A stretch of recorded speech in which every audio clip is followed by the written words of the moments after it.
Every time you stand up and speak in public, an impression is formed. Now that impression can be a good one or a bad one. You can create opportunities just by standing up and speaking, and you can lose opportunities. You can create or enhance a brand, and just like that, you can destroy a brand. But the opportunities far outweigh the disadvantages. And I have seen many people at work and in business who progressed far beyond their peers, even if their peers are better at the same job, because they know how to form that impression and how to develop that speaking. Now, I'm talking today about impressions and presence. Impressions obviously come into other contexts as well. You form impressions at interviews, at work, in business, social activities, in all areas. But here we're all Toastmasters, and so clearly I'm going to be talking about how to form impressions when you're speaking. How long do you think it takes to form a first impression? Seconds? 3 seconds? I would say 30, so 15, 30 seconds. Yep, I'll say just like that. At the subconscious level, you don't know it, but you have formed an impression of somebody. That is what I will call the first impression. And it is instantaneous. Now, it'll take a few seconds before you're consciously aware of that. But we do form that impression. And what do we judge that impression on? So what do we judge that impression? What sort of things can form that impression? Appearance? Anything else? Accent. Sorry? Accent. Accent? Movement. But the first impression is the non-verbal, because it's just like that.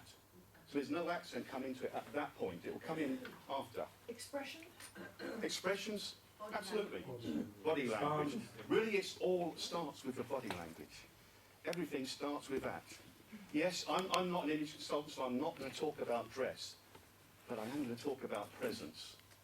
I believe presence and stage presence is so effective and so important when you're speaking. Because it's that stage presence that gives people belief in you. But what do I mean by presence?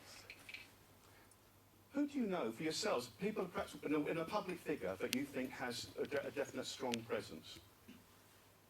Any names we got? Alan Sugar. Alan Sugar? Sepp Blatter. Sorry? Sepp Blatter. Sepp Blatter. Yeah. Positives. I'm talking about positives. I'm not so sure about Sepp Blatter, but then, I don't know. Steve Jobs formerly. Yeah? Yeah, you could say David Cameron. Perhaps so. I think perhaps... No, I mean, he has, but I think other politicians, I think, got a far more powerful presence that's come immediately. Obama, definitely. What is it about Obama? And actually, one I often refer to, Bill Clinton. I would say if Bill Clinton just walked through the corridor, people would notice him without him doing anything. Kennedy, yeah. People do have that natural presence that draws you to them. So what is it? What characteristics really stand out? Posture. That's the first thing, posture. Perhaps the way they walk. And what it is really is that, but I always call it certainty. It's not confidence. I believe it's certainty which is deeper than confidence. See, when you stand up and speak, you may be nervous as a speaker, but are you certain and sure about yourself, what you offer, and your topic? That's where you're coming from. Authenticity, certainty, and strength.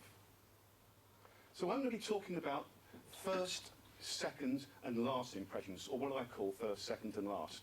And as I said, first impressions is that, and it will go on to a few seconds later. But it starts with the non-verbal, just like that.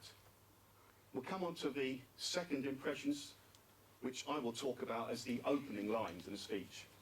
And of course, last impressions must clearly be the closing lines. So let's talk about what I call a 7P model. Now I'm going to talk about it quickly, and I want to demonstrate it for people as well. And I've got some handouts at the end. When you leave the room at the end, there are some handouts which has got a very simple explanation of what I'm talking about. So my 7P model is the first thing you do. And when did you first notice someone on stage? When do you first notice a speaker? When they walk on. Walking to stage, absolutely. And a lot of people believe it's when they get it, it's when they're first noticed. Now, it could be meeting people at the door, but generally it's when they're walking to stage. So what is it about someone like Bill Clinton, Obama? What's about the way they walk? Absolutely with purpose. And by the way, this is the same when you're walking in the high street. You can be ambling, but when you walk that little bit more purpose, you're upright, your pace is brisk, people take note of you without you trying. And I believe if you develop these things when you're speaking, you're developing them when you're not speaking. So the first thing is to walk with purpose. I used to call it stride. I have one I call a 7P model. I sometimes call it the 7S model. And I have to stretch the P's or the S's to suit sometimes, but bear with it and it'll all come to run. The first one, though, is that purposeful walk, or to walk with purpose. The second thing is the posture. And by the way, there's no set order other than walking to the front. These are just the overall things you do. The only one that counts is the front and the back one, which I'll talk about. But the posture, I like to call it the trainer's stance, or the speaker stance. Now, if you stand around like this, do I look as strong? So it's about being symmetrical, grounded, believing in yourself. And it really does give people that belief and that trust in you. Now, you can write these down, it's not a problem. I've got them on the flip chart as well, and as I say, there will be handouts. So your posture. Where do you stand when you're speaking? Where would you stand? Just think about that moment and shout out where you like to stand. It would depend on where you're starting your speech. Yeah? But normally in the middle. Yeah. Yeah, and forward. And forward, because if I were to stand back here, do I look as imposing or as certain of myself when I come back? Yeah. And you'll find many people will stand quite a long way back. The other thing is, by standing forwards, you can engage more of the audience. Clearly, if I were to come right up, sometimes I'm imposing on people's personal space. So I like to think that this is a stage, and I like to stand on my toes right on the edge. Centre stage. That's what I call the point of power. Or the S model, I call it the sweet spot. Because it is. It's the sweet spot or the power. That's that power zone. And then you have to guess where the stage is, and when you're getting too close to people, different cultures will be different. And on some stages you have no choice. The stage might be well set back or right forwards. But I like to stand where it's really imposing. The next P or S, I like to call it peripheral vision. By that I mean, if you lock eyes on someone, does it make you feel comfortable? And what does it make the person in the audience feel if you're locking eyes with somebody? He's talking to you. Can it be untagged? I was at the Windsor Conference, how many years ago was that now? 2011. 2011, thank you. I can remember dates. That's an age thing. And I recall the topics, it was evaluation. And I think 4 of the speakers, of evaluators, were looking purely and locking totally on the speaker. I was sat one directly behind him, and I felt very uncomfortable. And I saw the speaker also shifting continuously in his seat, because the whole audience wanted to be engaged. When you lock on one person, it's a bit antagonistic. And also, as the speaker, it makes you feel a bit more nervous. By broadening, getting a peripheral vision, and taking in 3 or 4 or 6 people, a group of people at a time, seeing what's going on. You can see when people fidget without looking at them. It's the beauty about peripheral vision, because you can see who's dragging people with them. I call them the silent leaders. When they move a few people around them, lead. And then you can put the message to that area to grab more people. The other P, next P, is to pause. How often do you see speakers come to the front and they start speaking even before they turned round? So who's in charge when that happens? The audience or the speaker? I believe in it's for control is for the speaker to wait until the audience is ready and then speak. To bring the audience to the speaker, not go out to the audience. Taking control. And if the audience aren't ready, there's no point speaking at that point. The final P in my model is quite straightforward, really. It's to present or speak. It's that simple. So if I were to show it,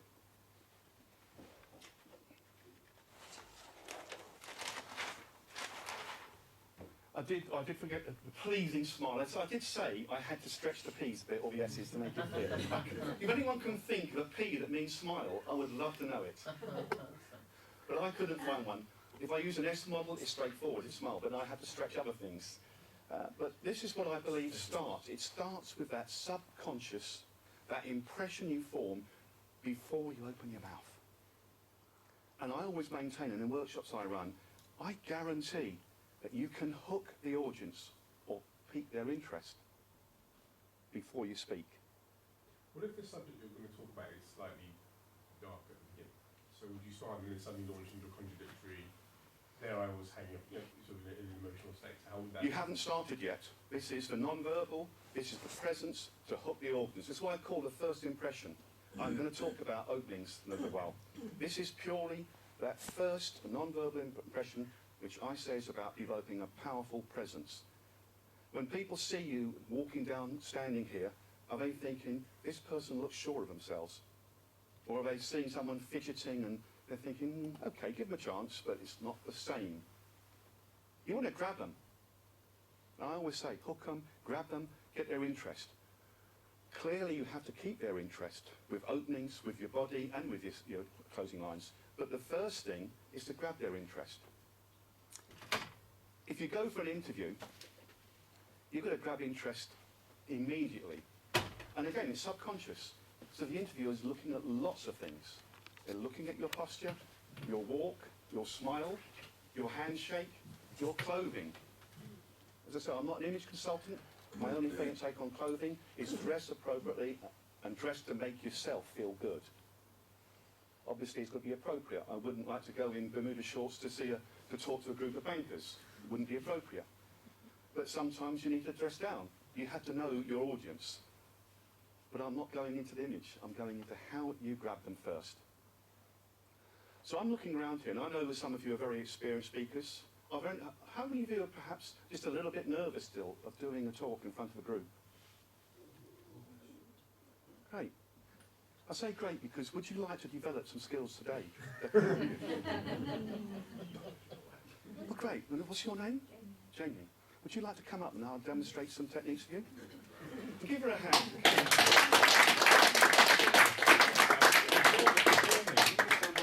All I want you to do is tell the audience and relax, because all you've got to do is just give your name, your club, how long you've been a member of Toastmasters, and what you want to get out of Toastmasters. Just have a conversation from that. And ignore what I'm doing, okay? Hi everybody, I am Jamie. I belong to Surbiton Speakers. Right. Little finger, just a tiny tug, and you were put off, weren't you? Unbalanced. Yes. Yeah. So the first thing is to get grounded. Okay. So the first thing I want to do, I'm going to suggest first of all, come forward just that little bit. That's about it. That's Now just imagine, so you've got a good general posture, but just imagine now you're pushing bolts through your feet into the ground. Not locking your feet.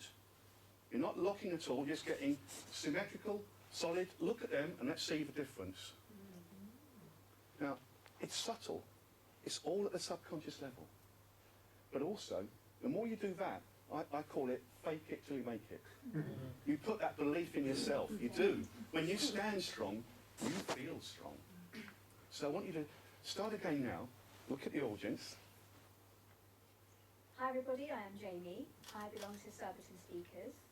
I am a very new member of Toastmasters. It's all completely new to me. I'm enjoying the journey so far and look forward to learning to become a proper speaker. Thank you. Give a hand.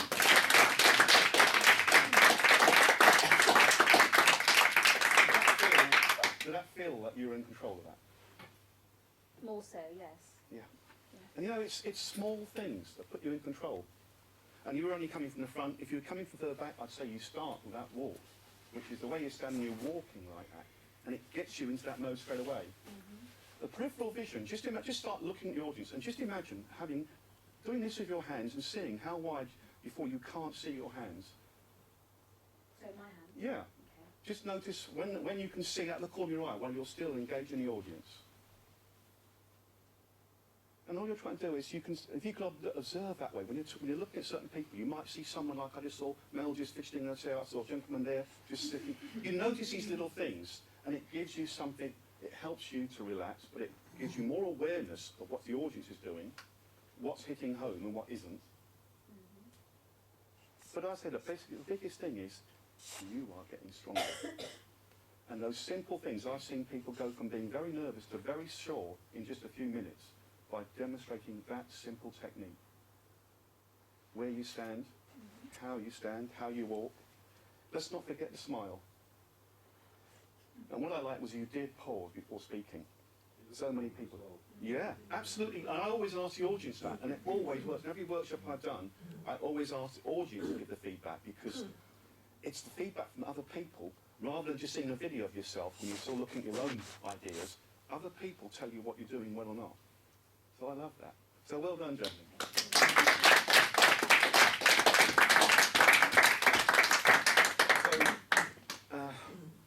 Oh, gosh, Katie, got my mind gone blank. Would you like to come and try?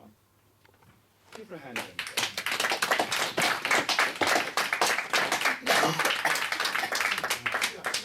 Same things, just who you are, your club, how long you've been Toastmaster, why you joined, or what you want to get out of it. I'm Katie, I'm in Guildford Speakers. Right. That's at the moment very weak. What I'm going to suggest is come forward a little bit more, centre stage. That's it. I always say feet hip width apart. I do see many ladies standing close like that. You've got less of a balance, but hip width. And by the way, I've seen some ladies stand like that, and I say your hips are not that wide. So that's great. That's perfect. Hip width apart. Look ahead at the audience. Now just imagine you're pushing bolts in. You're holding your stomach in, grounding your core.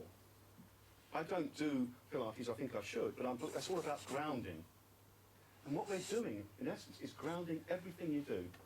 Where you do it by the natural way you walk, the natural conversations, not being solid, and you can relax at times, but here you're on stage, so grounding. Get stronger, yeah, Katie. Just imagine that's it, push yourself, that's better. Look at the audience, ground yourself down, smile.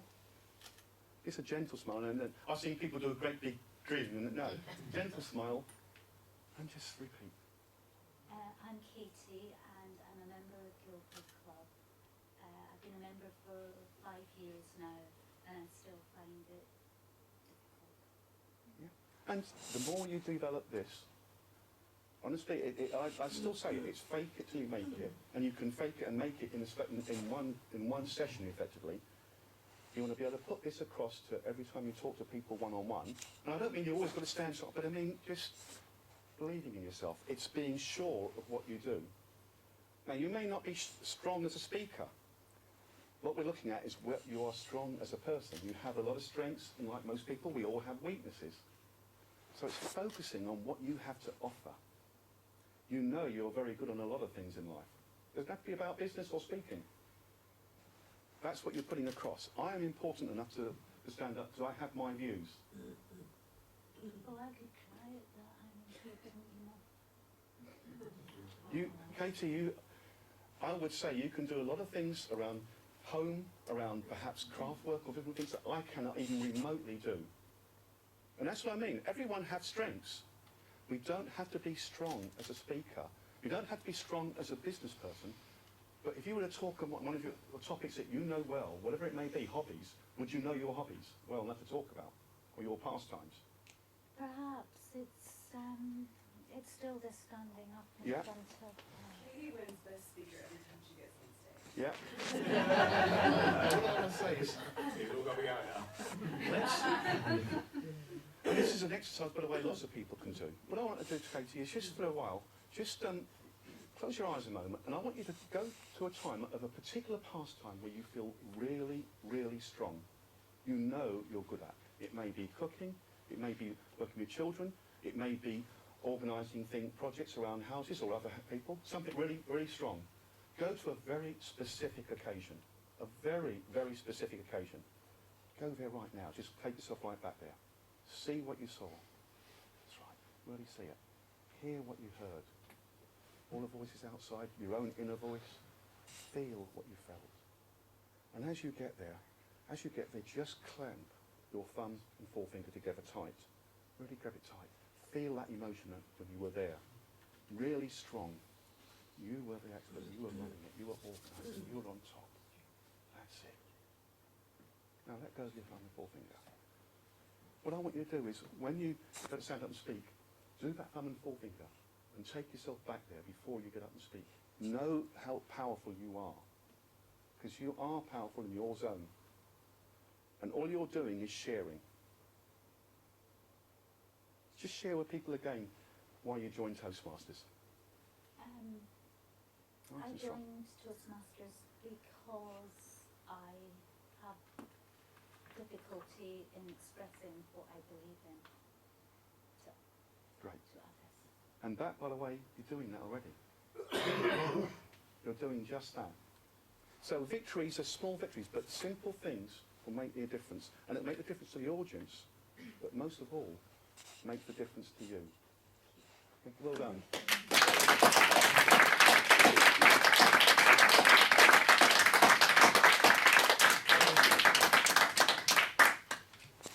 Okay, so that's what I call the 7P model, or the 7S.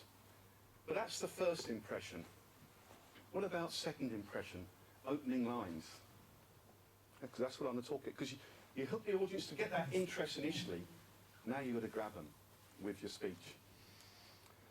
Let's look at the 2015 World Championship winner, Mohamed Katini. I can never pronounce his name now. Katini, is it? Ahdani.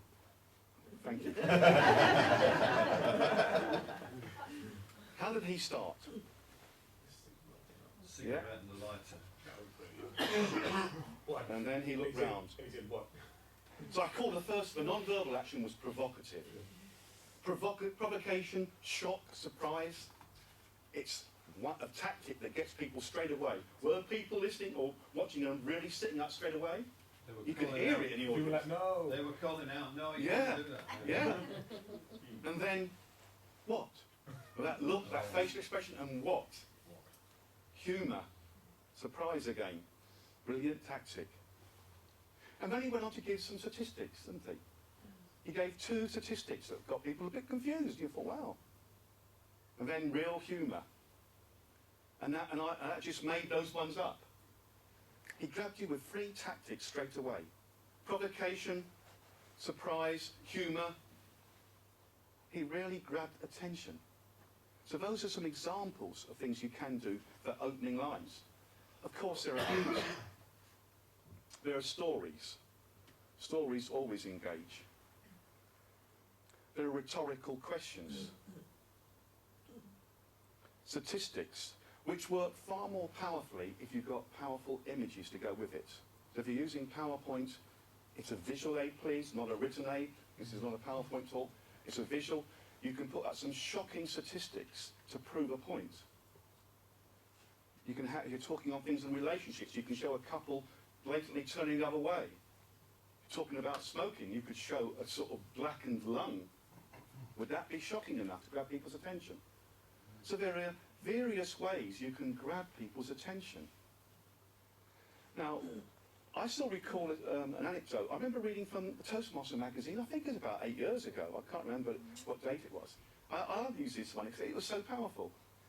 A simple anecdote or story when it talks about a company in the UK whose parent company in the States, and the UK are struggling. And they've got the troubleshooter coming over from the States who they know is going to cause some redundancies. And they're all not looking forward to it. And they meet in the hall or whatever it is. And the troubleshooter comes up and he starts his talk to the whole company with, I had an interesting flight over here today. I sat next to this lady with the most unusual ring on her finger. Eventually, I couldn't contain myself. I had to ask her about the significance of that ring.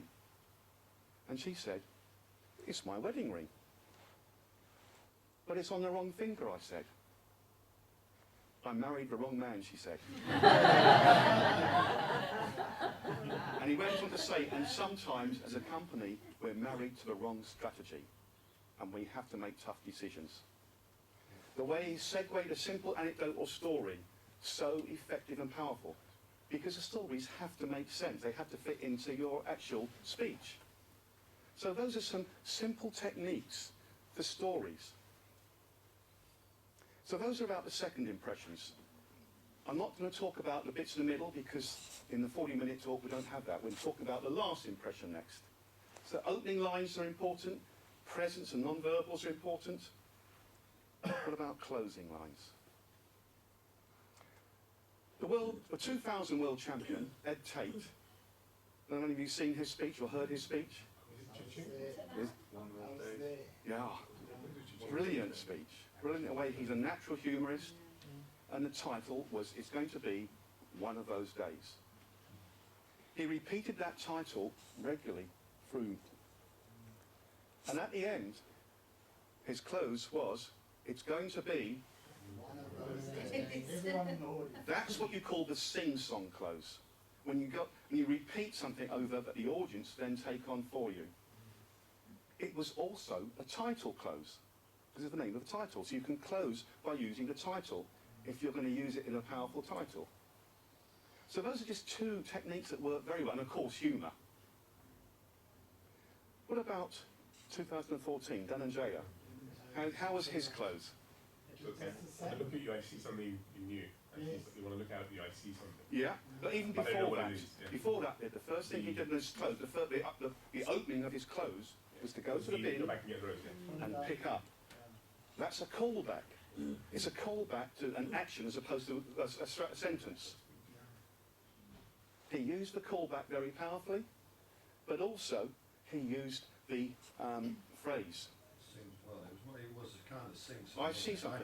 It was like a sing-song, but he didn't get the audience to say it. But it's otherwise, I was going to say a sing-song. Yeah. So, but it was a title close as well, and a callback to what he'd been saying repeatedly. And not only that, it was used. The very line was used later in the conference by 2 or 3 Oh, presenters. powerful. Because it's the close. Why is the close important? Yeah. I mean, the opening's to hook the audience and get their interest, but why is the close important? Memorable.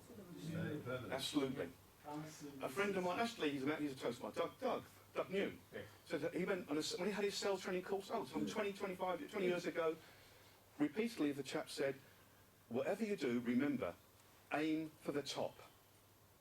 He told him that 4 times through a workshop. And the last thing he said, remember, whatever you do, always aim for the top. 20 years later, he remembers that phrase. That's what the close is supposed to be about. What do you remember? Several days, several weeks, months later. So, other closes. Yes, you can do a quotation. That's always a powerful close, if it's relevant. We can do a call to action. And that, I love the call to action, providing it's the right type of talk for it. But we want people to take action, because that's what it's really about, to change people. We also, got to think which ones I've covered now. So we talked about the sing-song, the title close, the callback, the quotation. We can end on a story. We can do a call to action. There are several other options. And I've listed a few in a handout. There's more. There's always more. But remember, what's the point? It's to have people remember that. And either take action or change. Because ultimately, what we do a speech for is to get change in people. But that's what we're trying to do. Now, one thing I was going to cover a bit more briefly is a little bit of body language and stage management. So I wasn't sure I'd have time to cover that, and I have, so I want to cover that. I think it's well worth it. I see in so many Toastmaster clubs and Toastmaster meetings, people think body language is doing all of this and running round and actions. If you're in stand-up comedy, if you're in humour, if you're doing comedy farce, absolutely. As a speaker, what does it do for you? I believe in the simple acronym, KISS. And I dare say most of you have heard it before, variations of it. Keep it short and simple. Keep it simple, son. In essence, keep it simple. Less is more. You can do far more with a facial expression than you can with lots of movement. I really believe that you should better stand centre stage. And when you want to move, you move for a darn good reason, because you now want to engage a different part of the audience. And this, by the way, is still the point of power, the second sweet spot. You have 3 sweet spots: centre, left of stage, right of stage. So I want to engage the people here. I don't have to ignore them. I can turn my body towards them while I'm here. And I can do the same, moving with purpose when I deliberately want to engage and feel closer to people on this side of the audience. I'm using the stage, in essence, that way. I also believe in gestures. It looks a bit odd if you're doing gestures down here, doesn't it? Below the waist. So when you're using gestures, especially if being recorded, make them above the waist. Use things simply. I'm a firm believer in some NLP techniques and the satir categories when we talk about the 5 modes of 5 different modes. The blamer. And when you point like that at people, it's always antagonistic. So I never point. I might invite people. The placator. Oh, I'm so sorry. It's pleading. I always say, don't do that. Just have your arms this way. If you can hold sand in your hand, you're pleading. Open it this way. And you've got, well, it doesn't really matter. The joker. There are times and places that they're slim. Generally, there are 2 powerful modes when you're speaking. Especially if you're getting Q&A. What do you think when I'm doing that? Yeah. I might not be, but you think that. It's giving that impression. The body language again. And of course, the final one, the leveller. And that's how I like to stand to get people. I always say, imagine you're doing that. And you actually can do that in an argument. Okay, let's sort this out now. It's a strength, strong power, and that's a position of taking authority. So these are just some simple techniques. There is timeline, and I dare say many of you have seen people use a timeline of a stage going from left to right. Audience is left, because we write from right to left in the UK, or in the West. But I've seen people make it a bit too staged and too obvious. They come here, and they step here, and they stop, go here, and it's a bit too obvious. So I like to use a timeline, but you can do it gently. By speaking as you do it deliberately, you're moving along and talking about things, taking it in, so it's not boom, boom, step, step, step, but it's smooth. So using the timeline is a powerful mode. The one thing that I think very few people use is what I call the bad news spot. So if you've got bad news to deliver, such as that executive doing if you're talking about redundancies, you don't want to deliver bad news from that point of power or the sweet spot, because you sour it. I'd go back. Personally, I'd always go back to a different corner, but I don't use anything else in, step back a little bit, talk about the bad news, and once it's done, I'll come forward again. Because this is my point of power. If I'm doing training and workshops, I often have a stool to sit on, and I'm standing doing the training. But when I want group activity, I sit on a stool. I don't particularly like chairs because I want to be slightly higher than the audience. It just gives that authority. But as soon as I step up off the stool and come forwards, they know I've taken control again. And that's the sort of things, just think about how you use the stage. It is all about presence and all about how you can impress people. We've got a few minutes left, so I'd like, before closing, have we got any questions? Yes, certainly. Sorry, your name? Oh, Alex. Alex. Yeah, about walking with purpose. Yeah. I mean, how would you walk? Okay. Walk down the street. I'll have to try it from down the straight here. Now, if I was to walk like this, would it look as impressive as if I was to walk just a straightforward walk? Posture, not running, brisk pace, upright, believing in myself. I'm smiling probably as I'm walking. The peripheral vision I talk about, you can start whilst you're walking. By the way, peripheral vision, the thing to avoid is the glazed look. Very easy to do. So I would suggest working on that, the peripheral vision. But yeah, walk. Don't practice it when you go out in the high streets, when you go places. Walk with purpose, briskly. Okay. Anything else? No, that's okay. So one of the things I want to go back to, let's take, I said we talk about first, second and last impressions. There are impressions during the speech as well. In 1991, Gerald Ratner made a now infamous speech talking about his company and his products. And Ratner's at the time held more than 50% of the high street jeweller shops. They had the market share. And in a flippant remark, he talked about products being cheap and crap. A year later, he was sacked from his own company and left with nothing. The company didn't survive. Ratner's went down completely. As I said, you can make a brand, you can make an opportunity, you can destroy a brand. It's opportunities.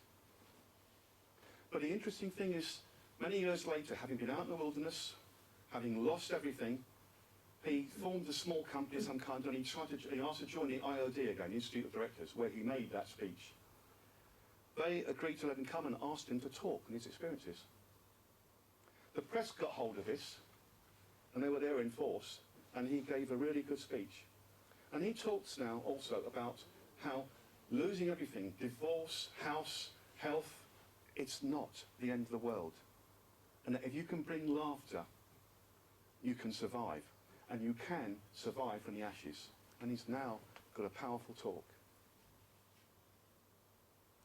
So every time you stand up and speak in public, an impression is formed.